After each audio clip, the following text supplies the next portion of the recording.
Chapter 16. Verse Making. Rather less than a month after our arrival in Moscow, I was sitting upstairs in my Grandmamma's house and doing some writing at a large table.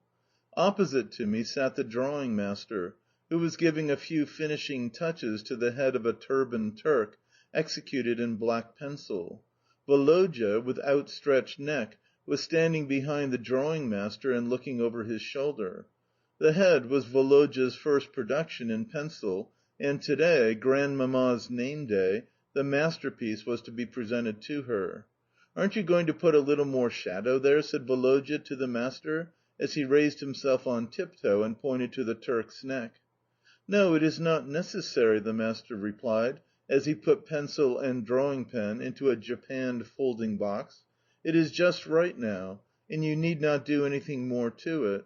As for you, Nicolinka," he added, rising and glancing askew at the Turk, "won't you tell us your great secret at last? What are you going to give your Grandmamma? I think another head would be your best gift. But good bye, gentlemen," and taking his hat and cardboard, he departed. I too had thought that another head than the one at which I had been working would be a better gift. So, when we were told that Grandmamma's name day was soon to come round, and that we must each of us have a present ready for her, I had taken it into my head to write some verses in honour of the occasion, and had forthwith composed 2 rhymed couplets, hoping that the rest would soon materialise. I really do not know how the idea, one so peculiar for a child, came to occur to me, but I know that I liked it vastly, and answered all questions on the subject of my gift by declaring that I should soon have something ready for Grandmamma, but was not going to say what it was. Contrary to my expectation, I found that, after the first 2 couplets executed in the initial heat of enthusiasm, even my most strenuous efforts refused to produce another one. I began to read different poems in our books, but neither Dimitrieff nor Derzhavin could help me. On the contrary, they only confirmed my sense of incompetence. Knowing, however, that Karl Ivanitch was fond of writing verses, I stole softly upstairs to burrow among his papers, and found, among a number of German verses, some in the Russian language which seemed to have come from his own pen. To L. Remember near, remember far, remember me. Today be faithful and forever. I, still beyond the grave, remember that I have well loved thee. Karl Mayer. These verses, which were written in a fine round hand on thin letter paper, pleased me with the touching sentiment with which they seemed to be inspired. I learnt them by heart and decided to take them as a model. The thing was much easier now. By the time the name day had arrived, I had completed a 12-couplet congratulatory ode, and sat down to the table in our schoolroom to copy them out on vellum. 2 sheets were soon spoiled. Not because I found it necessary to alter anything the verses seemed to me perfect but because, after the 3rd line, the tail end of each successive one would go curving upward and making it plain to all the world that the whole thing had been written with a want of adherence to the horizontal, a thing which I could not bear to see. The 3rd sheet also came out crooked, but I determined to make it do. In my verses I congratulated Grandmamma, wished her many happy returns, and concluded thus: "Endeavouring you to please and cheer, we love you like our mother dear." This seemed to me not bad, yet it offended my ear somehow. "Love you like our mother dear," I repeated to myself. What other rhyme could I use instead of dear? Fear? Steer? Well, it must go at that. At least the verses are better than Karl Ivanitch's. Accordingly, I added the last verse to the rest. Then I went into our bedroom and recited the whole poem aloud with much feeling and gesticulation. The verses were altogether guiltless of metre, but I did not stop to consider that. Yet the last one displeased me more than ever. As I sat on my bed I thought, why on earth did I write like our mother dear? She is not here, and therefore she need never have been mentioned. True, I love and respect Grandmamma, but she is not quite the same as... Why did I write that? What did I go and tell a lie for? They may be verses only, yet I needn't quite have done that." At that moment a tailor arrived with some new clothes for us. "Well, so be it," I said in much vexation, as I crammed the verses hastily under my pillow and ran down to adorn myself in the new Moscow garments. They fitted marvellously, both the brown jacket with yellow buttons, a garment made skin tight and not to allow room for growth, as in the country, and the black trousers, also close fitting, so that they displayed the figure and lay smoothly over the boots. "At last I have real trousers on," I thought, as I looked at my legs with the utmost satisfaction. I concealed from every one the fact that the new clothes were horribly tight and uncomfortable, but on the contrary said that if there were a fault it was that they were not tight enough. For a long while I stood before the looking glass as I combed my elaborately pomaded head, but, try as I would, I could not reduce the topmost hairs on the crown to order. As soon as ever I left off combing them they sprang up again, and radiated in different directions, thus giving my face a ridiculous expression. Karl Ivanitch was dressing in another room, and I heard someone bring him his blue frock coat and underlinen. Then, at the door leading downstairs, I heard a maidservant's voice, and went to see what she wanted.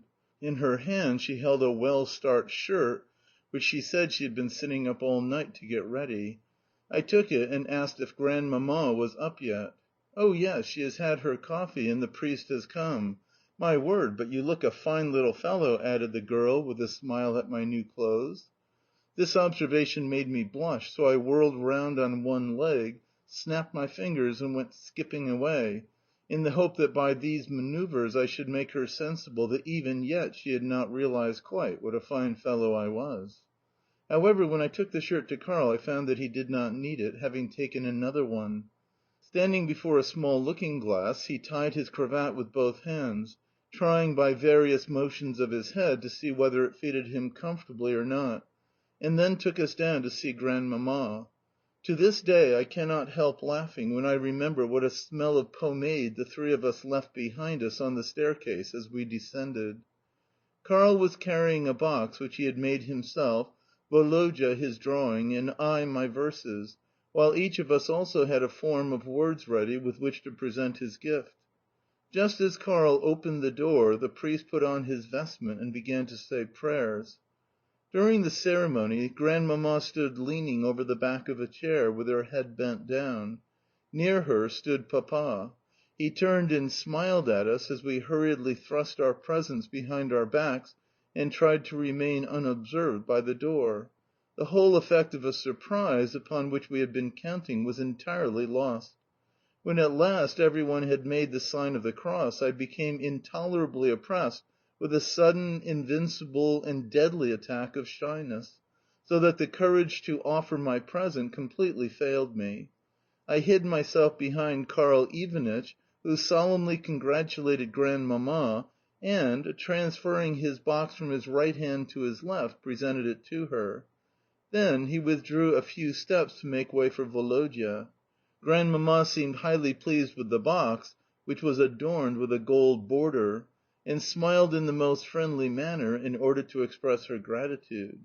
Yet it was evident that she did not know where to set the box down, and this probably accounts for the fact that she handed it to Papa, at the same time bidding him observe how beautifully it was made.